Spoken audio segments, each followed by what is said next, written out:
I've somehow gotten stronger when I improved my farm-related skills, begins with after 40 hours of fighting for their lives. The S-rank forest dragon launched its fire breath, destroying the entire field as the adventurers ran away. At the same time, Alwayne, an ugly, disgusting, miserable farmer, was looking at his big eggplants, wishing he wasn't so small once he was done harvesting all of them. The god of the world maxed out all of his farming skills, and his friend Testa was jealous since even his fishing skill was level 10, when he's the one who's supposed to be the fisherman.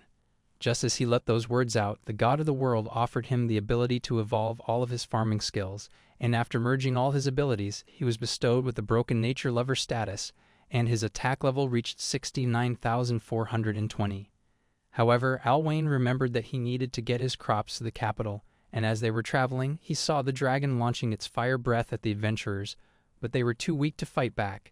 Wondering how to help them, Alwayne threw his carrot to distract the dragon for a second. But the carrot pierced through the dragon and exploded it in an instant. All of the adventurers wondered what the fuck they just witnessed, and even Al was shocked by his own powers, but decided to just keep going on his way. As soon as he got to the royal capital, he saw a hot girl being kidnapped, and when the bandit tried escaping, Al launched towards him and saved her in his arms. However, the bandit rushed towards him, but Al dodged his knife attack before throwing him down, opening the girl's floodgates while they were arresting the man. Al realized that he'd gained the ability to see the future, but the girl thanked him for saving her life. However, a bell started going off, and before she could ask for his name, he called her ugly and ran away from her. After selling all of his crops, the guards stopped him from leaving the city, and the girl he saved appeared, introducing herself as Faliez, the princess of the royal capital. He wondered how an ugly bitch could be a princess, but she told him that he looks like he hasn't showered in 2 years, so she ordered him to give her his name. He introduced himself as Lil Wayne, but remembered that was the name he gave for his little sword, so she asked him if he wants to be her royal guard, but he told her absolutely fucking not. However, that was what he wished to say, and tried telling her that he was more into tomatoes, but she wondered why he would ever decline the high pay. So Al told her that he only cared about being a farmer for the rest of his life, and after hearing those words, Falius offered to give him the giant royal field that was over 33,000 square feet. When he wondered why she would go that far for him, she told him that he defeated a guy who had an average status over 500, but Al had no idea what an average status was. So she told him that ordinary people have a status of 50, while a knight captain is at 600, with the legendary hero having a status of 1,000. She wondered what his status was, but he knew that he definitely couldn't show her. Just then, the adventurers came back, saying that the forest dragon was blown up with a fucking carrot by a guy who was driving a wagon. When Faulius felt like she was getting déjà vu, Al's wagon was half a mile away, but she swore that she won't give up on finding him. As he was driving back, he was glad to finally get away from her ugly weird face. At the king's castle, the captain of the knights told the king that the Hell Zone was opening and that the attack from the dragon along with the princess's abduction were all diversions to distract them. And after the legendary hero died fighting the demon Lord Macbeth, he told both of them to run away. Back at his village, Al tried opening his door, but broke the fucking handle before going inside. After just 3 seconds of relaxing, his friends started banging for him to open up, screaming that there's a huge swarm of monsters coming towards their home. Al was glad he was finally going to be done with this miserable life, but remembered that he was supposed to have the annual harvest tomorrow and ran straight towards his field. When he got to his plants, he saw a huge army of demons heading towards the royal capital without a single one of them caring for his village. He was glad that Fowley's ugly face was finally going to get eliminated, but when he realized that the royal capital's destruction would mean the loss of all his sales, he knew that he had to save her again. As the king and the princess were riding on their horses, they arrived at a dead end, but Cecil revealed that this was their destination. As soon as he let those words out, he released a magical whip towards the king, knocking him down. The soldiers readied their swords, but Cecil released his magic to eliminate them instantly, sprouting giant wings from his back. This was the opportunity he'd been waiting for and revealed his true identity as the new demon king, Romeo Vanded. When a soldier tried attacking him, he was impaled with his magical energy before passing away. His ultimate goal was to become the new king of this country to control everyone, but he needed both of them to disappear before he could achieve it. As he summoned an energy sphere and launched it towards them, the king released his ultimate defense barrier. but the magical orb began breaking the shields away, so Faulius began using all of her magical powers to reinforce his shield, and just like Romeo's ability to destroy their walls. However, the only one who won't be getting anything is Romeo, because not only did he have an ugly, disgusting face, he even released his ultimate snake on a girl to penetrate her shields. The king's stamina was beginning to dwindle down, and Romeo managed to break away all of her shields. As he activated his overdarkness skill, Al leaped from the sky and struck the ground with his hoe, unleashing his subsoil plowing ability. A fissure began ripping the ground apart to neutralize his attacks, and when Faulius saw his face, he realized that he should have let her ugly ass die before saving the king. Romeo wondered who he was, so Al screamed that he was a farmer and began explaining how he was just trying to repair the soil because all of the nutrients had dried up. However, Romeo vanished behind him, but Al caught his blade with his bare hands and threw him aside into the wall. He realized that Al was the person who'd been getting in the way of his plans, so he turned his wings into spears that sucked the souls of all his comrades, transforming him into a giant draconic beast. After revealing his final form, Faulius saw that he was level 78 and realized that her new boyfriend was about to die before she developed plot with him. As Romeo unleashed his deadly aura and rushed to punch Al, he uppercutted him off, defeating him with a single blow and making all the demons run away. The following day, the king congratulated him for saving the entire country, but Al already knew how this was going to end up, so before he could run away, the king asked him if he would serve their country. Al tried saying he was just an ugly farmer, but the king told him that he'll even give him his daughter if he accepts, but Faulius already knew Al was more into vegetables. She told him that to reward him for saving all of them, she'll give him the 33,000 square feet of farmland, on the condition that he registers to a guild. So Al accepted to defend the city and shook her hand, but he had just fallen for the biggest crypto rug pull of all time, because when he got to that farming land, he realized it was a wasteland more worthless than an NFT. 20 seconds later of the worst possible CGI, Faulius took him to the Adventurers Guild and told him to keep it a secret that she was the princess before entering inside. Her name was going to be Philia from now on, and she equipped a magical hairpin that would deceive people when seeing her, and set up her maid inside the castle to look just like her. When they entered the guild, he recognized him as the guy everyone was talking about and took him to the receptionist, but as he tried introducing himself, his stomach growled louder than a dragon, so she took him to a table and had him eat her cream pie. She wondered why he decided to become an adventurer, but he tried concealing that Faulius had set him up. However, the adventurers appeared and realized he was the one who defeated the S-rank dragon, shocking everyone in the guild. Jake introduced himself along with Luke, and Lamia wondered how it would feel if his carrot penetrated her insides like the dragon. As they began leaving, he wondered why he was only meeting nutcases, but the receptionist told him that he's going to be starting at G rank for his quests, explaining that the ranks were from G to SS, with SS being reserved for the legendary hero. However, after hearing how he defeated the S-rank dragon, she was sure that he'll become an S-rank quickly. For his first quest, she had him gather 10 Nelt grass herbs, but told him to armor up in case some monsters appear. However, Al was a brokey and couldn't afford anything, so the receptionist gave him her defensive robe. After putting it on, her floodgates opened and she froze in space, but told him that she felt nostalgic looking at him, congratulating him on becoming an official adventurer now, and introduced herself as Helen before he left the guild. A few hours later, Al had already gathered 9 herbs, but he saw a mysterious scale on the floor. However, the paper didn't have anything about dragons being around, but it did say there would be orcs straight out of Goblin Slayer that wanted to develop all the plot in the world, and just then, a giant female orc appeared before him. Al realized he was screwed, because even though she looked better than Faulius, this was not the way he wanted his carrot to be cultivated. Just then, Jake slashed the orc down with a single blow, and her body disintegrated into bubbles.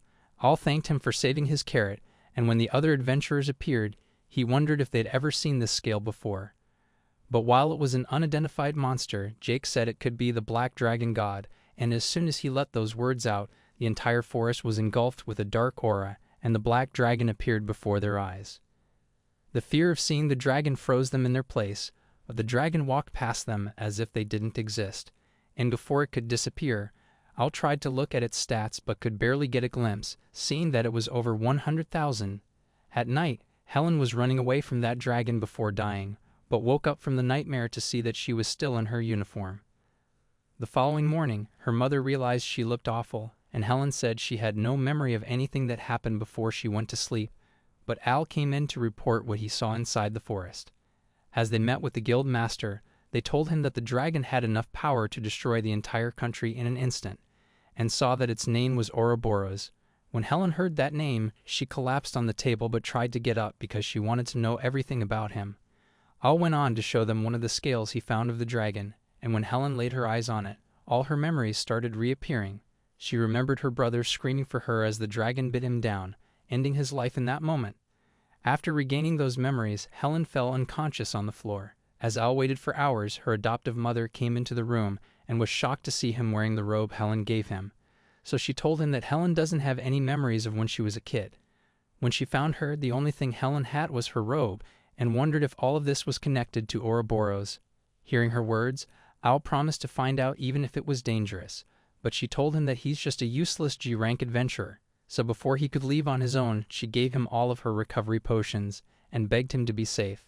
After leaving the guild, the mailman gave Al a letter from his mother and ran off faster than the Flash, but came back to introduce himself as Reeks. Al told him that he reeks worse than an anion convention. After hours of studying inside the library, he remembered that he was illiterate and wondered how he would take on a dragon that was 4 times stronger than him. However, he realized that there might be some information on it from when Helen was found, but the librarian told him that they don't give access to ugly peasants who play with their stick all day. Al realized he was clapped, but the princess came and said that she could play with his stick instead. Using her authority, she asked the librarian for access, and when they went to the confidential room, she found the damage report and gave it to Al. After reading it, he realized that Ouroboros had destroyed Helen's village 15 years ago before being defeated by the holy dragon Mirage. However, they realized that it must have revived after that battle, so Al decided to investigate the village tomorrow, but Falius decided that she'll be joining him. When they got to the village, they saw that it was all left in desolated ruins, but Al heard a voice speak into his head, telling him to come towards the sound. As he kept getting warmer, he arrived at a grave, and the ghost of a boy started talking to him. But Falius wondered if Al had finally turned schizophrenic. However, he tried telling her that there was a kid in front of him, but she couldn't see him at all. So the ghost introduced himself as Rai, saying that he's been waiting for the day when someone could hear his voice. At the same time, Helen felt a longing deep in her soul. Rai wondered where he got that robe, so Al revealed that he got it from Helen and realized that it might be the reason he could talk to him, so he hugged Falius close to him. However, the feeling of being touched by a man destroyed her floodgate, but she was able to see Rai floating above his grave. Al grabbed her by the mouth, but Falius tried telling him she's not kinky. The ghost revealed that Helen was his sister, and that this village used to be their home. In order to protect her mind, he had sealed her memories away, but begged him to save his sister from the danger that's coming. Because 15 years ago, Rai used to practice every day to become the next legendary hero and promised his sister that he'll train no matter how many injuries he gets. But after letting those words out, a dark luminous aura began engulfing the village as an explosion went off in the distance, and when they ran back, they saw that their entire village had burned down along with their family.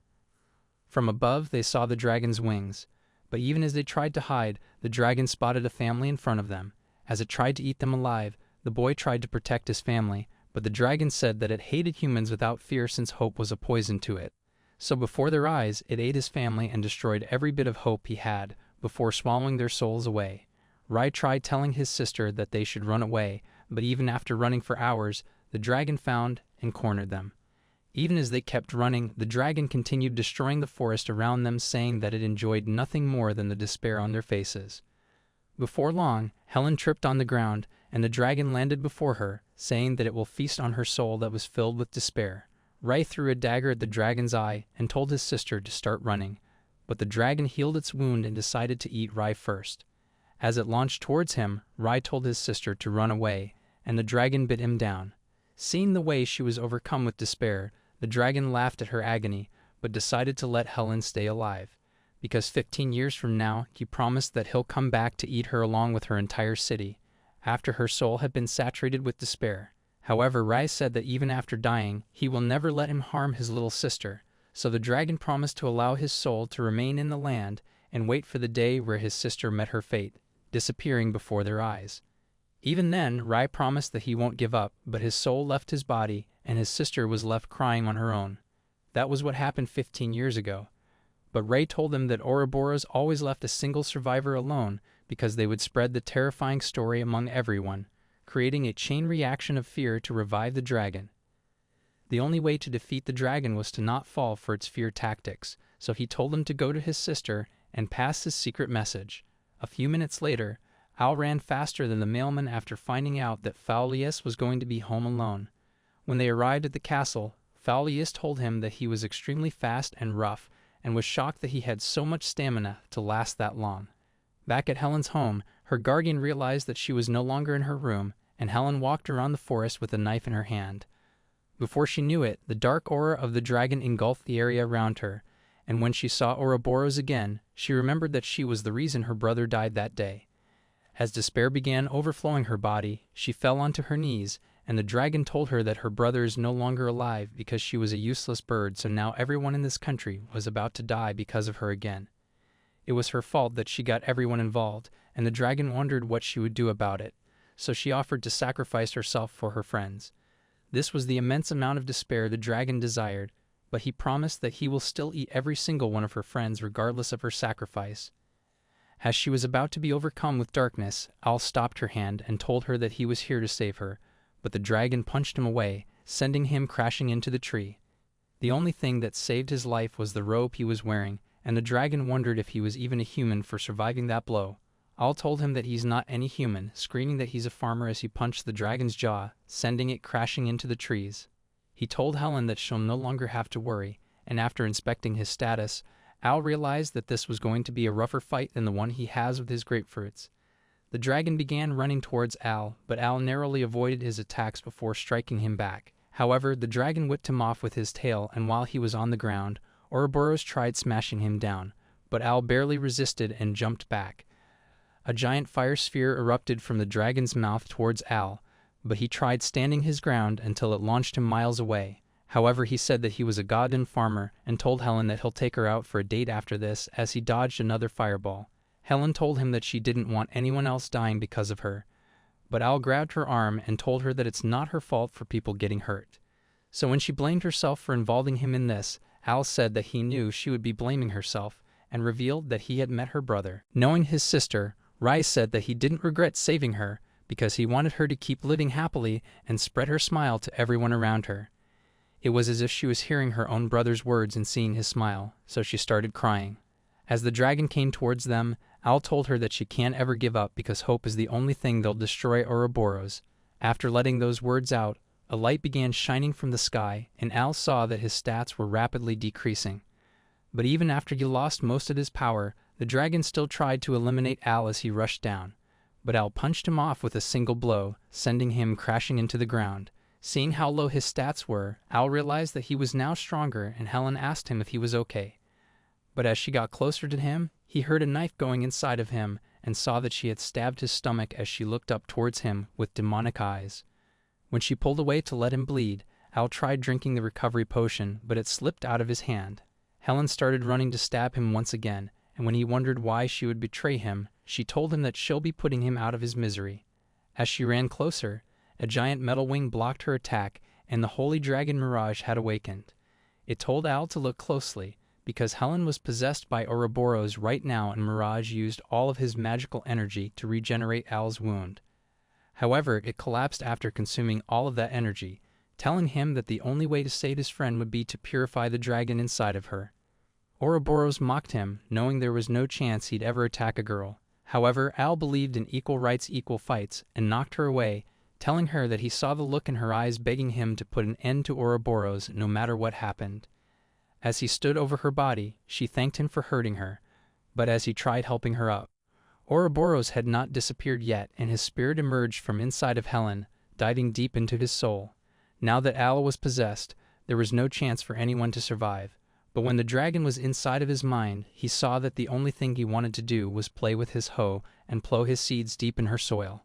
Ouroboros was shocked that his mind didn't have a single weakness to attack, and his body was repelled away from him.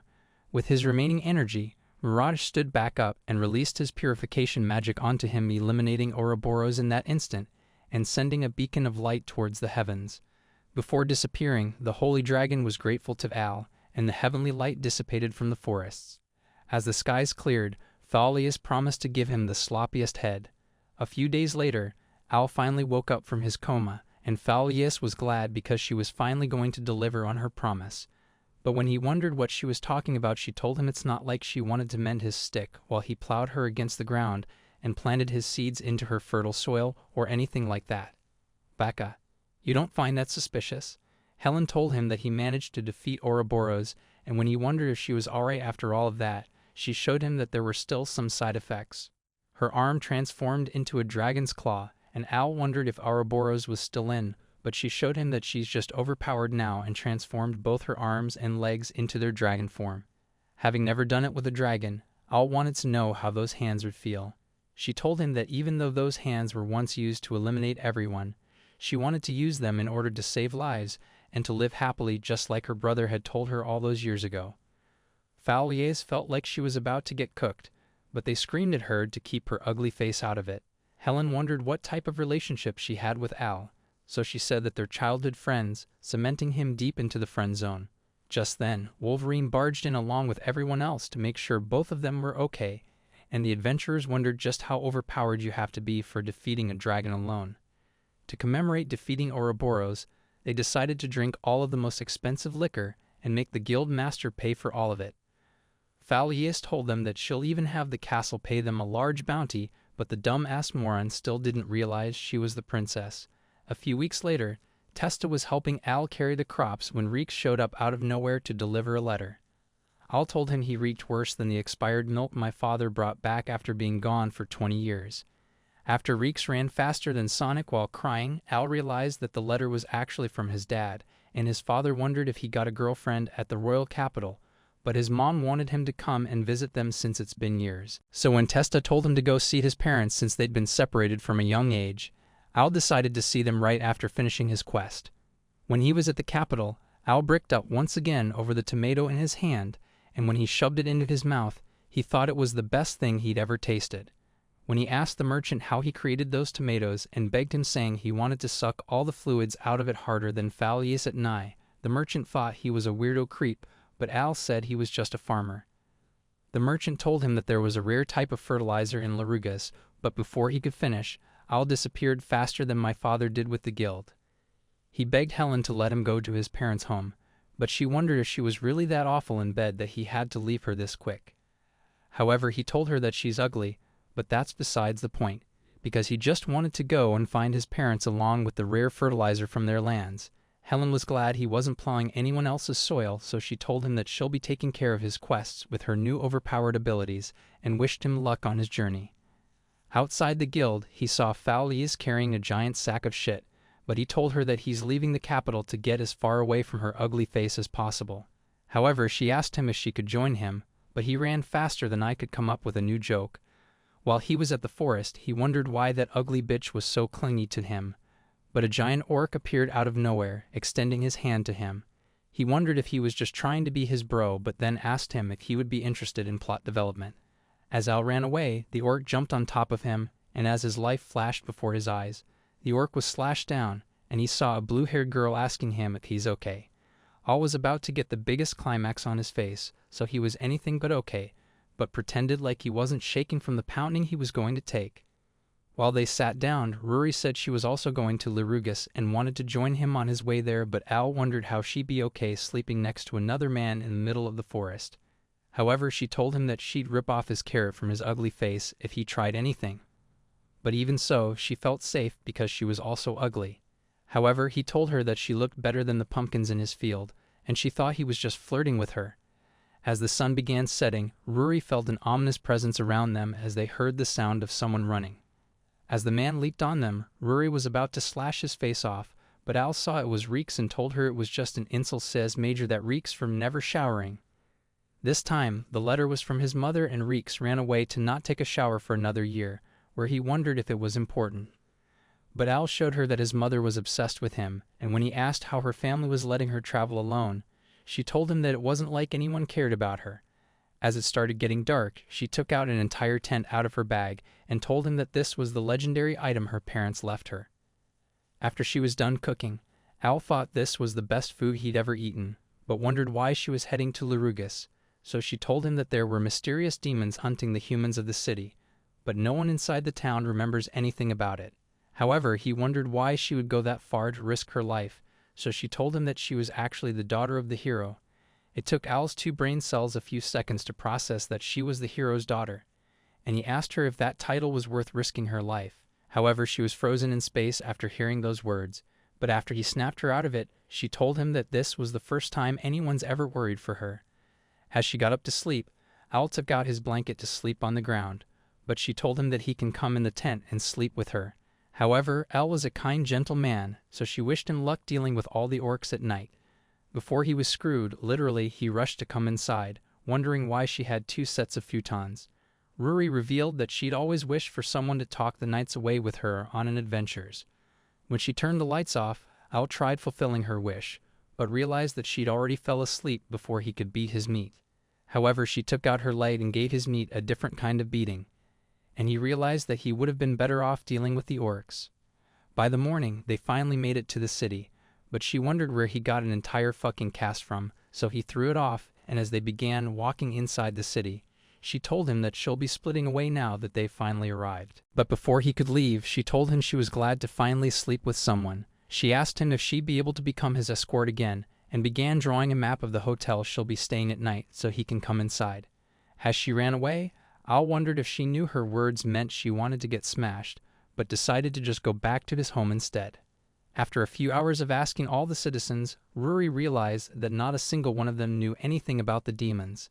However, she knew that she couldn't give up, especially when she remembered how everyone always called her a useless hero. Just then, she heard a scream in the distance, and when Ruri got to the alley, she saw a girl who was crying for her sister that had been abducted, and a mysterious man watched over her from the distance. At the same time, Al had finally reached his home, but before he could even knock on the door, his mother broke through the door and launched him around the city before bringing him back to hug him. Poor guy realized his soul was getting sucked out of his body, and even though he thought she was the greatest mom in the world, she was obsessed with him and kept banging against him. From behind the door, his father appeared and punched the remaining life out of him, thinking that his wife was cheating on him with another guy. However, Al's mom was about to scorch his face off for hurting her son, and as he was getting dragged to his death, he apologized for hitting Al, and his face was never the same after that day. During their dinner, his mom kept trying to feed him her meat and tried shoving it down his mouth, but the poor dad was eating a chicken that was burnt to the crisp. As he enjoyed her food, he realized that it was much better than Ruri's, but his mother wondered who the fuck this little Ruri was. She wanted to know if she was his girlfriend and if he loved her more than his mother. But his dad was glad to hear that his son was finally becoming a man and begged him to have lots of children. Those words drove Lucia to break his spine, saying it was too early for Al to have another woman cooking for him. However, Al tried telling her that she was just his escort, but she told him that it was completely fine as long as he used protection, and Al wondered why everyone kept getting the wrong idea, and he realized he'd seen this pushiness before. At night, Al was glad that he ran away from home all those years ago, but he revealed that he was back because he wanted to find a new fertilizer. However, when he asked his father where it would be on the map, his father wondered what the mysterious mark was. Al said it was the hotel where he was going to meet his escort, but his father told him to be quiet before his mother heard that he was going to sleep with an escort. Al realized there was no hope left for this pun, but his father told him that there was never a hotel in that area, so he should just wait until the next morning and sleep here instead. As Al went to sleep, his father wondered why he was sleeping in his room, but Al said that his mom was waiting for him in his bed, and since they're from Alabama, he begged his father to take the blow for him tonight. By the morning, he managed to get all of the fertilizer he needed, but before he could get to Ruri's hotel, he heard a man screaming for help, and when Al got to the place, the man told him that there was a demon fighting a blue-haired girl in the forest. As Al started running, the man smiled before snapping his finger, causing all the illusions to disappear. When he got inside the forest, he heard a woman screaming as a giant tentacle was about to eat her out, but Al punched it away. However, it felt like he was only grazing the air, and when the woman hugged onto him, she told him that she really liked strong people, before turning into a tentacle and trying to devour him. At that moment, Ruri slashed it away and told him that these tentacles had been appearing all throughout the night. After letting those words out, the man appeared from the shadows, introducing himself as Loki, and called Ruri a failure of a hero for not realizing she was being tricked sooner. This entire time, he'd been luring her with the fake stories of the demons to eliminate her, but as Ruri launched towards him, he managed to strike her from the back and slashed her away. When Al tried healing her, she told him to be careful because she couldn't do anything, but he told her not to worry because he was a farmer after all.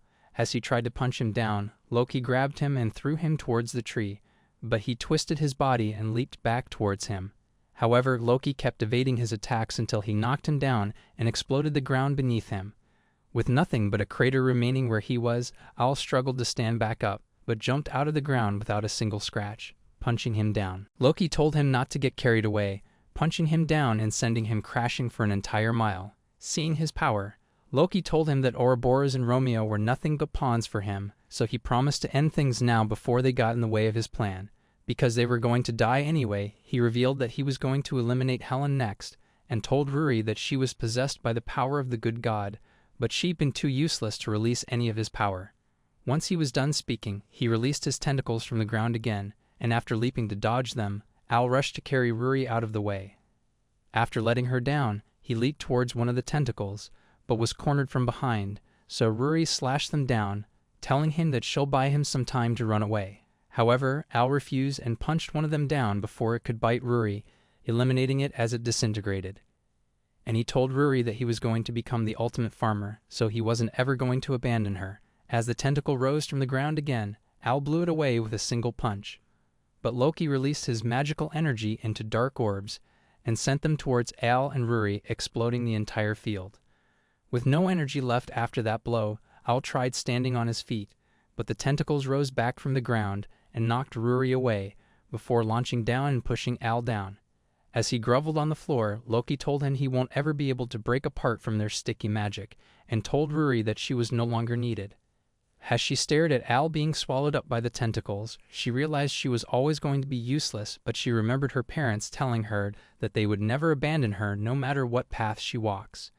It was then that she promised to become the hero and apologized for letting them down. When Loki released his energy sphere towards her, he saw that both of his tentacle beasts had completely dried up, and Al revealed that it was the fertilizer he was carrying around that sucked all of the water out of them. However, Loki thought he was still too injured to be able to do anything, and when Al ran to punch him, he evaded his blow, but Al promised that he'll never give up on saving his friends.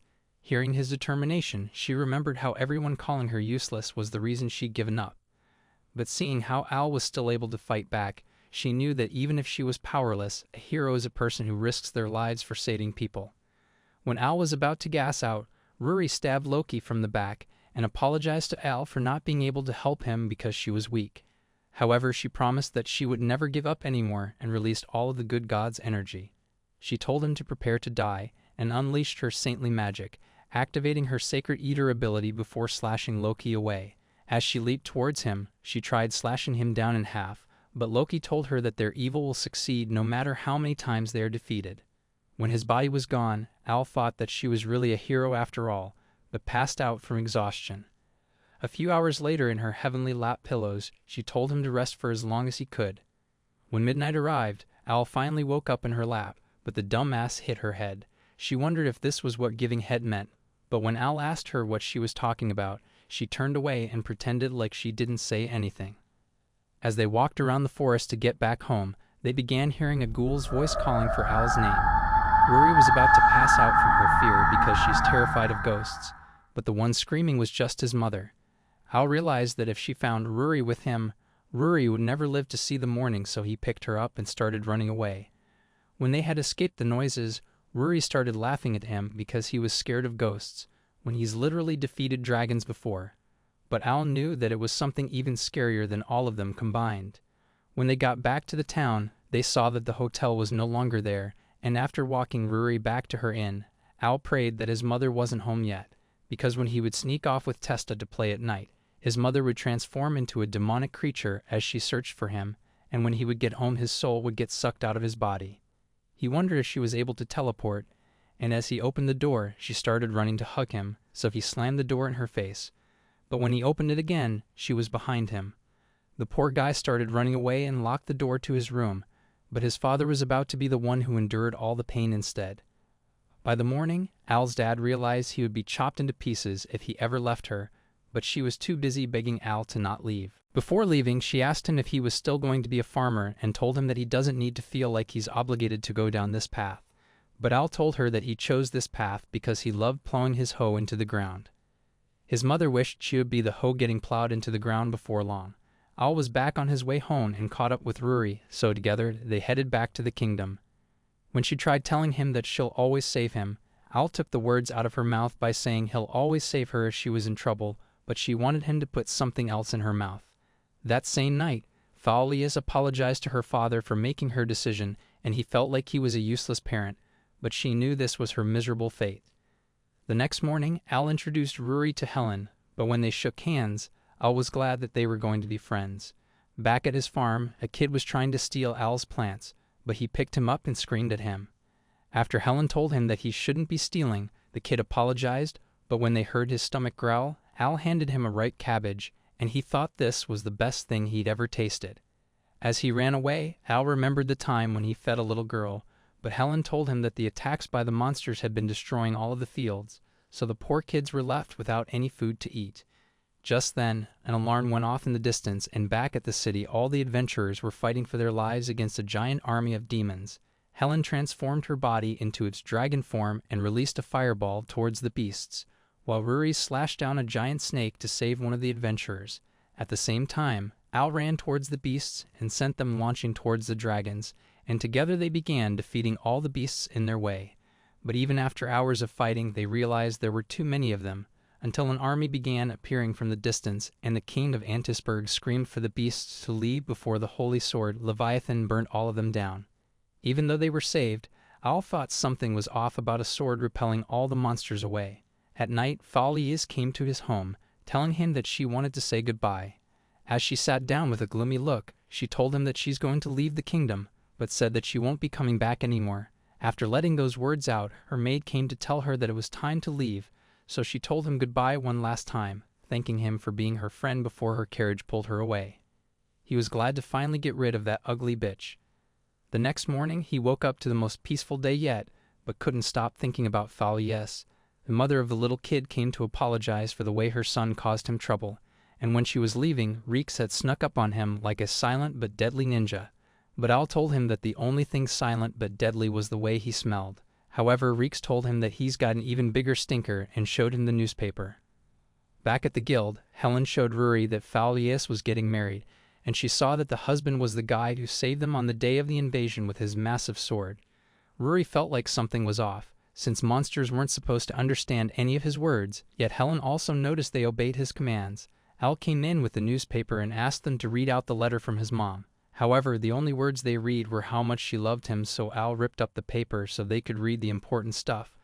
But they pieced it together and started reading it again. As they read the letter, his mother noticed that the holy sword was nothing more than a fake replica created by some average blacksmith, and she revealed she used to actually be the leader of the shadow puppets. They wondered if he knew what the fuck that meant. But he had no idea, so they told him it was the greatest intel and assassination organization of all time. Al knew something was off when she was stronger than a dragon, but as they kept reading, they saw that all the demons were being controlled by the Antisburg prince, making Al realize that Faulius was in danger, as they wondered how they would infiltrate a country they'd never been to and why the ruins started smelling like shit. Al told them that he had the best guide in the world. Reeks appeared, and they realized he was the source of the horrible smell. At the Antisburg castle, the prince was scamming all the neighboring kingdoms to buy protection from his holy sword, and when they left, he was shocked how well his plans had been working this entire time. But when he asked Gazelle what he thought, he told him that he will no longer force his comrades to attack humans anymore. This entire time, the demons were all losing their lives because his wife was hostage, but the prince knocked him down, telling him that he needs to keep obeying his orders before he slashes his girlfriend into pieces. Back inside the town, Al bought clothes from the child's mother, and the pigeons were able to locate Reeks from miles away because he smelled worse than Discord mods. When they saw that all preparations were ready, Al came back with the disguises they would be wearing. Using the carriage, they would hide inside and claim they were just carrying food for the marriage ceremony, while Reeks would go to steal the sword and show everyone that the demons aren't repelled by it. However, they wondered how they would lure demons to prove the sword was fake, so Reeks showed them that he was actually also a member of the Shadow Puppets and a demon in disguise. When his parents threw him out because of his disgusting smell, Al's mom took care of him, so he had grown close to humans, much like the demon under the prince's control who was fighting to save his human girlfriend. Realizing how he'd been living a double life this entire time, Al told him that he doesn't stink as bad as he once thought, making Reeks happy for the first time. At night in the castle, Thalius begged for Al to come and save her, and when the prince heard that name, she wished to see Al just one more time. During the morning of the ceremony, Prince Nidalus realized he was finally going to become the king after marrying a princess, and with his fake sacred sword, he would be able to exploit both the demons and humans at the same time. After entering the room, he thought that Thalius was the most beautiful bride he could ever have, but she asked him to leave her alone before the ceremony. When he was gone, Thalius told her maid to leave as well, and remembered her father telling her to chase her happiness and marry the man she loved. But to her, the well-being of her country mattered more than her own happiness with Al. At the same time, Al and his friends had managed to sneak in through the gate and jumped into the alley as soon as they could. He had the best tailor in Magus create these outfits, but the girls wondered how they were supposed to stay undercover when all they'd be drawing is attention. However, Al told them it was very simple. All they had to do was break into a full-guarded castle, take Gezel's girlfriend into the church without anyone seeing, make some random guy they don't know confess that the sword is fake, and everything would be settled. He thought they'd never be uncovered, but a knight asked them what they were doing, so Al used all 3 of his brain cells to get them out of this situation. The knight wondered where they were delivering all those vegetables, so Al told him to the palace, but when the knight wondered why the palace of all places, Al told him because they're fresh. As they ran for their lives, Helen decided to go for Plan B and threw Al all the way into the castle's window. Inside the room, a girl asked him if he was all right, but Al asked her if she was Gezel's girlfriend. She wondered how he knew Gezel, but the knights broke into the room and wondered who he was. That was when Al used his legendary line once again, screaming he's a farmer as he rushed for and slashed all of them down, sticking his carrots deep into their throats. When he was done, he told Gezel's girlfriend that he was going to help her escape, but she couldn't run because she had an iron ball attached to her. So using all his power, he began destroying the entire building as he ran away from the soldiers chasing him. After breaking through the door, Helen and Ruri caught up with him, and after saying he didn't miss their useless faces, they began running away together. Eventually, they managed to make it to the church and told Al to go and save Thalius while they bought him some time. So after he ran away, the girls began rushing towards the army. Inside the cathedral, the king told Thalius that he could end this entire ceremony if she wanted, but she told him that this was her will. Holding her father's arm, she began going down the aisle, and as the priest asked them if they promised to be faithful to their partners, Thalius said, "I do," and the priest told him that he can kiss his bride. However, as Nidalus was about to kiss her, she realized how badly she didn't want him, and the only thing that filled her mind was Al.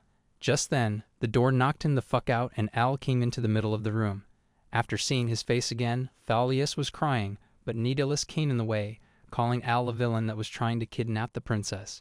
However, Al said that he wasn't the ugly liar here and revealed to everyone that his Leviathan was nothing more than a fake replica. However, Nidalus just laughed in his face and told him to come up with a better story, and even the king told him that he saw how the sword dispersed the demons away. He wondered how Al could ever prove his lies, so Al told him to just watch. Just then, a knight told him that thousands of monsters had gathered all around the city, and Reeks was the one commanding them with his flute.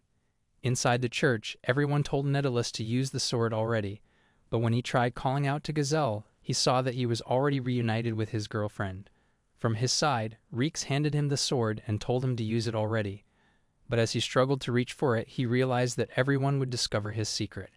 However, Al grabbed it and told him that it was nothing more than a fake, throwing it towards a demon that destroyed it with a single bite.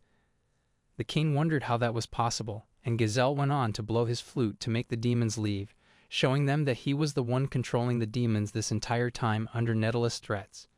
When the king asked him for an explanation, Nidalus started laughing, saying that his country was already done for last night. He had sent thousands of monsters towards Magus and plans on taking it as part of his territory after it falls down. However, Ruri and Helen told him that they knew he would try to trap them like this, so they had trained all of their soldiers after the previous invasion, and they were defending the entire nation with their own hands. As the king was glad to have the greatest kingdom, Al told Thalius that she doesn't need to sacrifice herself, but the soldiers all ran into the room, and Daedalus commanded them to seize Al away. However, they began walking to apprehend him, but Daedalus wasn't going to let his plan fail, so he rushed towards the king before Radish stopped his sword from moving. It was at that moment Daedalus knew He fucked up. Al punched him off, telling him that it was over. After the soldiers took him away, Phalias ran to thank him and confess that she loved him in front of everyone. However, Ruri was not going to let this end quietly, but when Al tried pushing her off, she told him that she was going to taste his carrot tonight. Ruri was sad that he wasn't able to put his sword into her sheath. The king looked like he was about to kill Al, but he instead congratulated him and welcomed him to his family. Poor Rory was getting cucked by everyone in the kingdom, but outside the room, Reeks handed the king a letter they intercepted from Daedalus' soldier, revealing that there was someone controlling Daedalus like a puppet. At the guild the next day, Phalias handed them a treasure chest filled with gems as a reward, and when she walked away, Helen realized she might have seen her somewhere else. Trying to keep her cover, Al said she just had a face many girls did, and Ruri agreed that she looked like a basic bitch.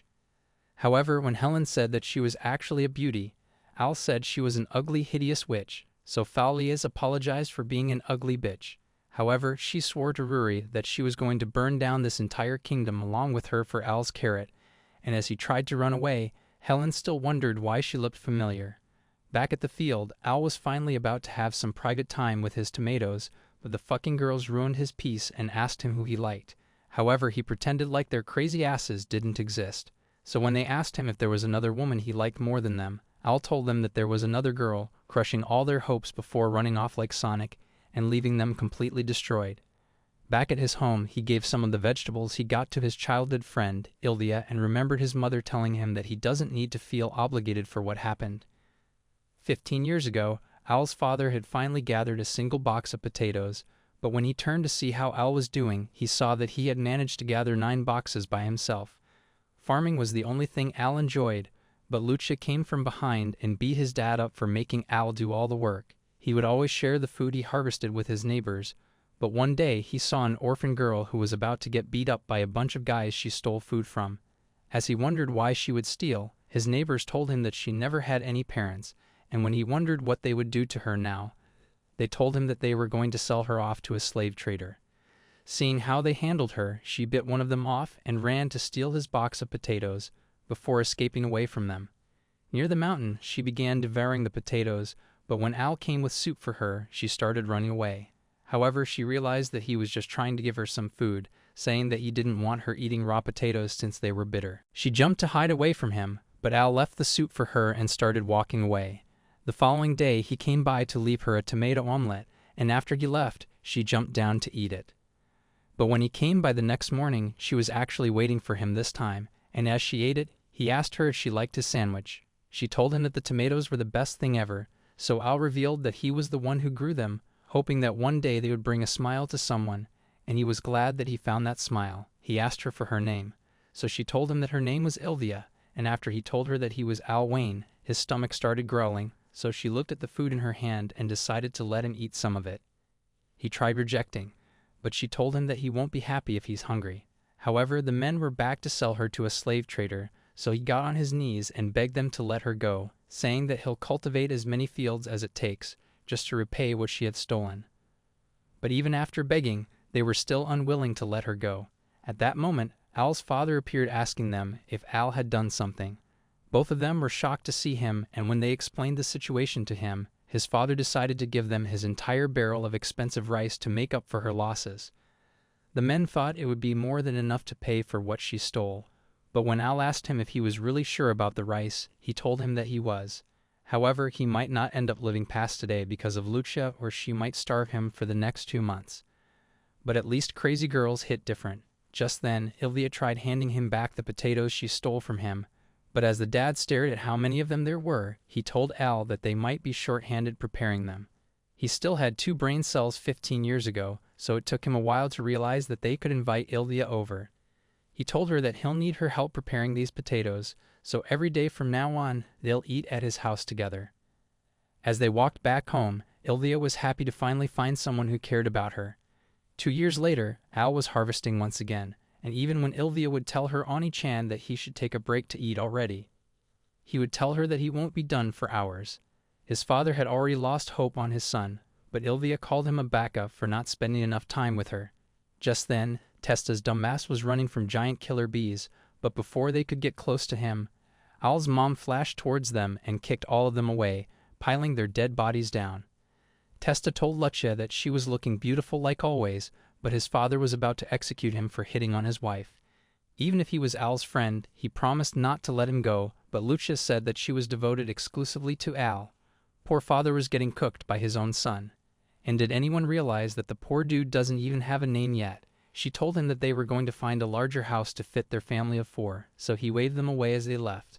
But when they were gone, he asked Testa why he was being chased by killer bees when they're not from this area. So he took out a map and showed him the spot of a treasure that was hidden in the forest, and begged Al to come with him since he knows how to avoid the bees now, and he might even be able to get a jewel for Ilvia. His simp ass changed his mind real quick, but when Ilvia asked to join them, he told her to just stay home because it wouldn't be safe for her.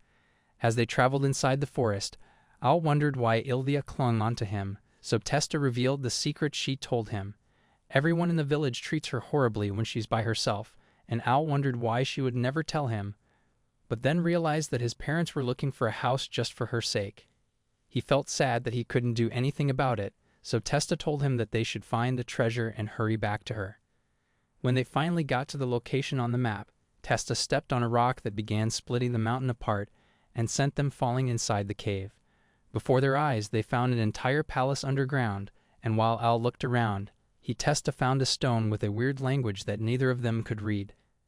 As he touched the rock, a light emanated from inside that blinded him, teleporting him to a different dimension in front of a divine dragon that tried eating him away.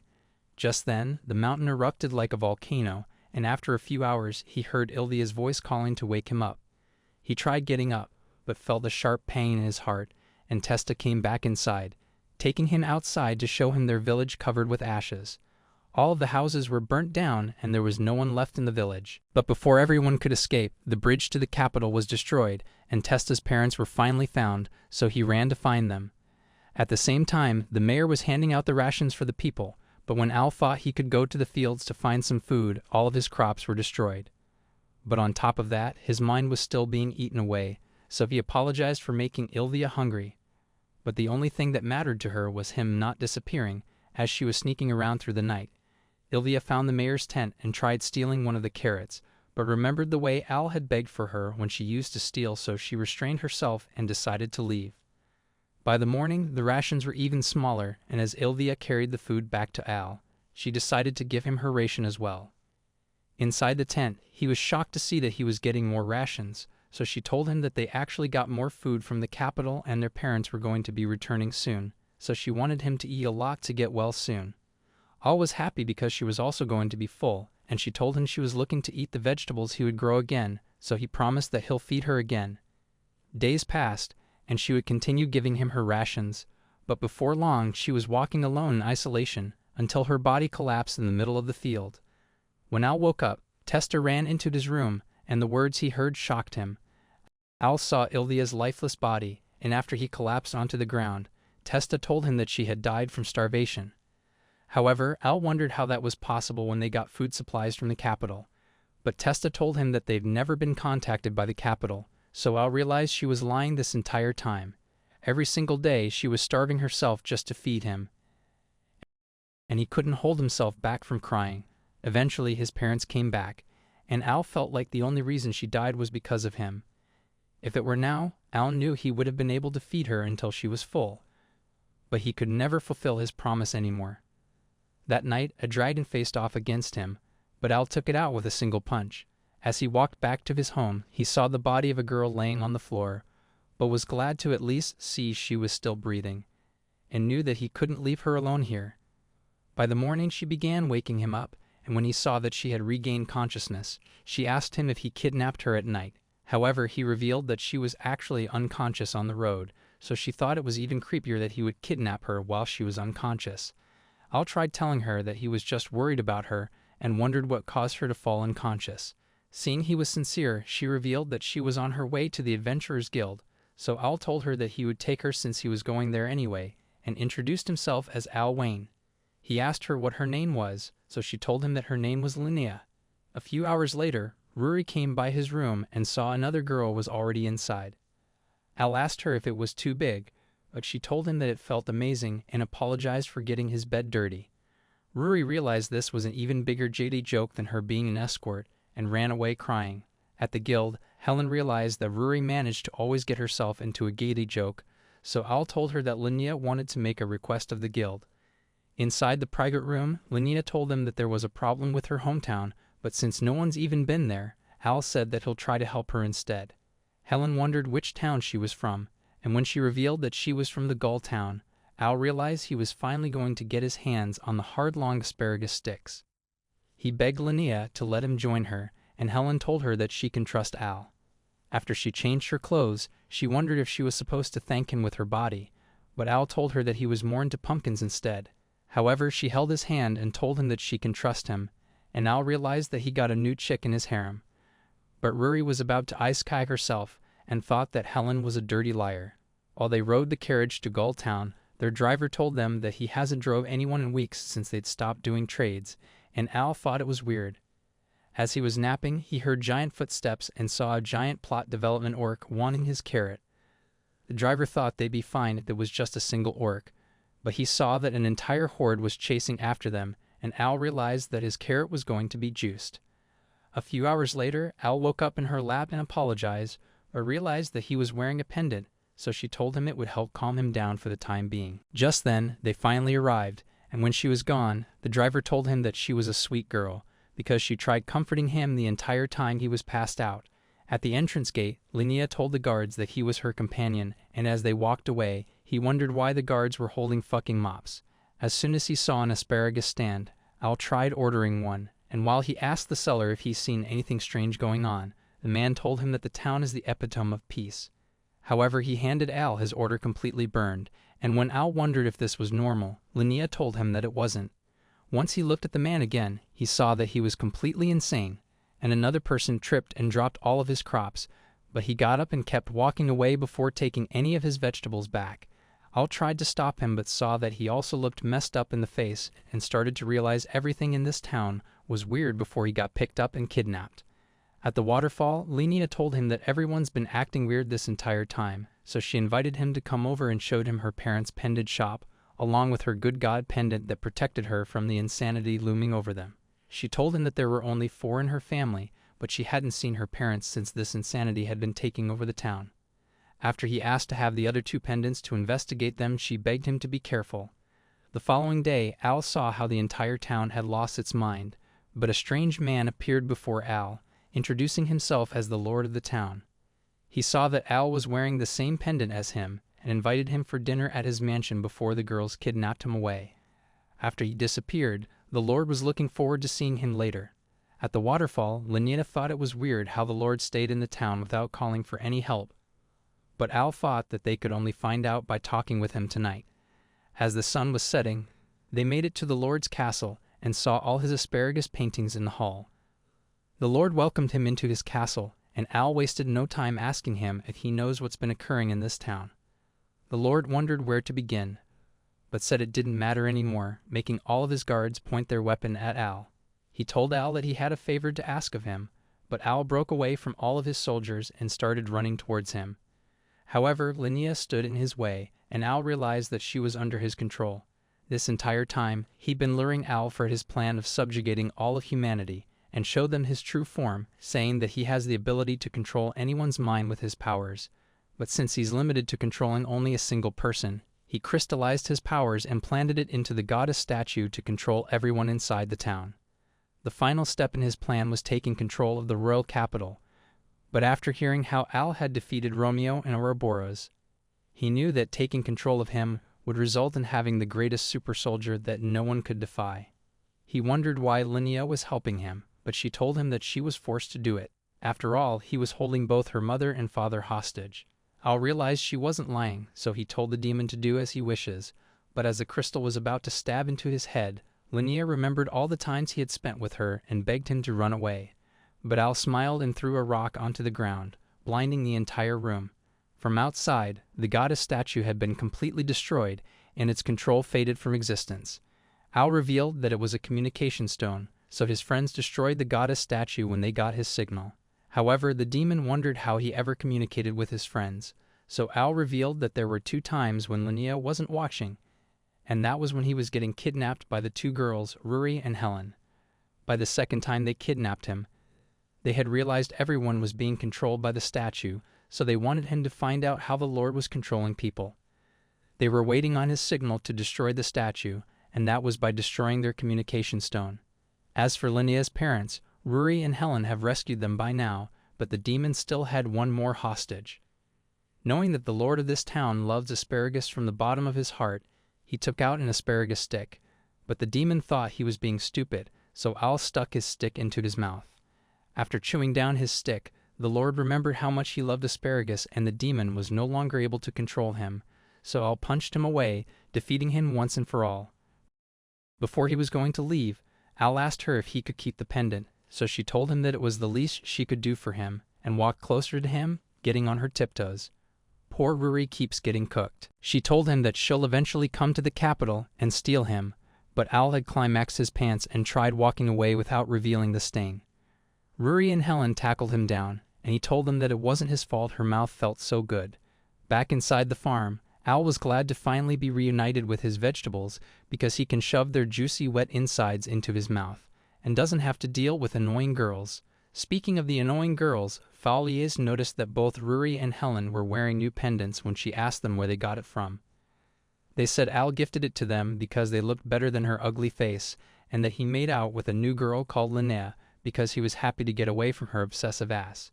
Just then, they heard him screaming, and once they got to him, he showed them the bush killer that was sucking up the nutrients of his vegetables, so he swore to kill it harder than his mom beats his dad every night. At the capital, they sold Al's harvest, but the king came to his shop while disguised, making foul hide right away. Al wondered why he was disguised, so he said he was just a normal average customer that's definitely not suspicious. He asked Al when he was planning on joining their family, but Al told him that he wasn't interested in his ugly daughter, so the king promised to bribe him with all the farmland in the kingdom, along with all the new farming tools. Al fell under his spell, but Ruri told him to snap out of it before he married an ugly, useless bitch, so Falius tried to eliminate her competition, but accidentally knocked out her future husband instead. While he was unconscious, he heard the voice of a goddess in his head calling his name, but before she could introduce herself, their connection was breaking apart, so she told him that they will meet very soon. The king said he swings that way, but Al only liked real carrots, so the poor king left to have a fun time with his radish sticks. By the time they sold everything, Al remembered the weeds that were killing his crops, and the girls got scared of his face and decided to leave him. While Reeks was about to deliver some mail, he saw Al's crazy killer face, but Al thought that Reeks smelled good for once, so he snapped back into being calm. Just then, they heard a girl screaming for help, so when Al tried telling them to back off the child, one of them pulled out a knife to kill him, but Al dodged the knife and knocked him down. The second lackey ran forward, but Al tricked him before knocking him out. The slave trader was the only one left, but he ran away faster than Forrest. Al asked the girl if she was okay, but saw that she had demonic horns, and Reeks recognized her as Yulia, showing her that he was also one of the demons, and told Al that she was the daughter of the demon King Macbeth. Al wondered what she was doing here, so she told him that her caretaker said that she was in danger and opened a gate into the human world, transferring her here. She was worried something bad was happening in her world, so she begged him to save them, but Reeks thought it would take them 3 days to cross the ocean and reach her kingdom, so Al offered to help her. In exchange, he begged Reeks to take care of the bushes, because if he was able to eliminate his awful smell, he was sure he can also deal with bushes.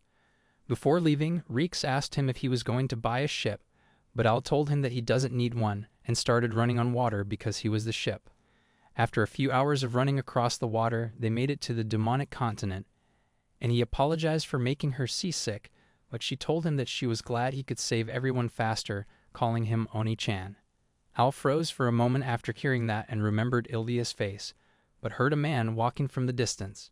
Yulia told Al not to worry because he was Dorma's her caretaker. However, Dorma's readied his magical blow and nearly annihilated her. Even as she tried to scream for him that she was Yulia, Dorma continued launching his magical blows towards Al, but he negated them with his fists. The man launched more energy orbs towards Al, but after he dodged every single one of his attacks, Dorma decided to fire at Yulia, so Al began parrying the energy attacks away. He realized that someone must be controlling him, so he ran forward to punch him away, but Dorma vanished and knocked him in his core, sending him towards a tree where he barely evaded his attacks. From behind his enemy, Al appeared to kick him down, knocking him unconscious. He wondered if Yulia was okay, and told her that someone must have been controlling his mind. However, she saw that Dorma was back up and ready to annihilate her, but before he could release his ultimate attack, Al's mom jumped from behind to knock him out. She told him that she heard from Reeks that he was going to the demon territory without anyone knowing. As she tried introducing herself to Yulia, she dropped an arrow ball, and said that she just knocked him unconscious since he was being mind-controlled. Al wondered if she knew he was this powerful, so Yulia revealed that he was the strongest mage in the demon world, and neatly folded all of her clothes while guarding her all night long. Lucia agreed with him and said that they should head to the demon's castle. But as she walked, Al felt something was strange. Inside the castle, they saw how all the guards were eliminated, and inside the throne room, Yulia saw her father's unconscious body laying down. One of the guards struggled to wake up but screamed for Yulia to run away. A sword loomed from behind her back and Lucia was about to eliminate her, but Al caught her hand at the last moment. I would have gladly let her fucking kill me after hearing that. She dropped her sword away, telling him that a bad child needs to be punished. But Al knew that she wasn't his mother, saying that if she really was his mother, she would have hugged him hard enough to destroy every bone in his body, and even suck the life out of every bone. She began laughing at how he saw through her disguise, saying that it's exactly what she would expect of her Ani-chan. She began transforming to reveal her true body, and Al saw that it was really Ilvia.